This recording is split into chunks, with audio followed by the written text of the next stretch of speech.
George Santos, a.k.a. Anthony DeVolder, a.k.a. George Anthony DeVolder Santos, a.k.a. Qatar Ravache, whatever you want to call him, has been hit with more criminal charges. CNN reports that he's been charged an additional 23-count criminal indictment on Tuesday that included charges of conspiracy, 2 counts of wire fraud, 2 counts of making materially false statements to the Federal Election Commission, 2 counts of falsifying records, identity theft, money laundering, theft of public funds, 2 counts of making materially false statements to the United States House of Representatives. Prosecutors allege that Santos had charged more than $44,000 to his campaign over a period of months using cards belonging to contributors without their knowledge. Interesting. In one case, he charged $12,000 allegedly to a contributor's credit card and transferred the vast majority of that money into his personal bank account, prosecutors said. So, yeah, serious allegations here.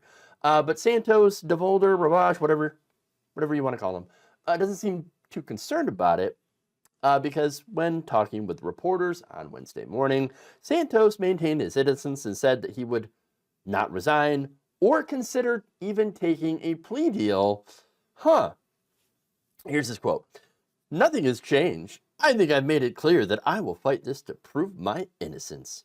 So yeah, I'm pretty much denying every last bit of charges." Pretty much, huh? Santos also told reporters that why he couldn't possibly be guilty of what's described as the BS charge of defrauding his own donors. Quote, "I've never transacted a single finance procedure in the campaign. That's why you pay treasurers and fundraisers and financial advisors for a campaign. Why would God's green earth I even handle a credit card?" Really? So I think there's plenty of reasons to not believe anything that Santos, DeVolder, Ravache, whatever he's going by today, says.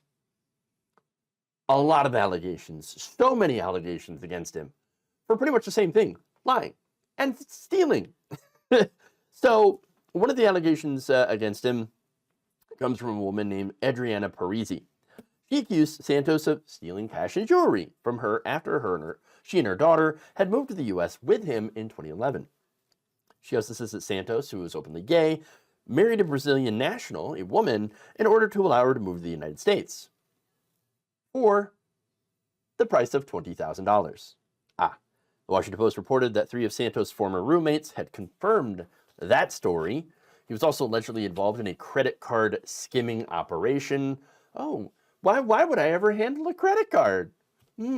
So now, this was after Gustavo Ribeira Trelha, a Brazilian living in Orlando, was arrested using a card skimmer at an ATM in search of his car. A search of his car found an empty FedEx box with the return address of some of Santos's former residences in Winter Park, which he was later reported to have jointly leased with Santos. Now, that necessarily doesn't prove anything, right?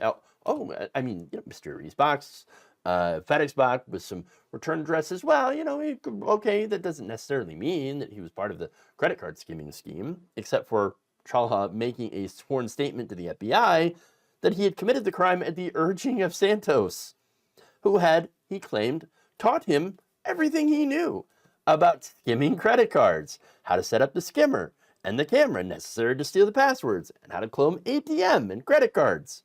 The two actually, according to him, had an agreement to split the proceeds. However, Trelha claims that once he got arrested, Santos had reneged on a promise to bail him out and help him with his legal defense. Santos, DeVolder, Ravache, whatever, has denied all of those allegations. And again, those are just a few of them. There's the scam charity, the alleged scam charity involving pets. And then there was, of course, the time he allegedly stole money from a fundraiser for a dog that had cancer, a service dog for a veteran.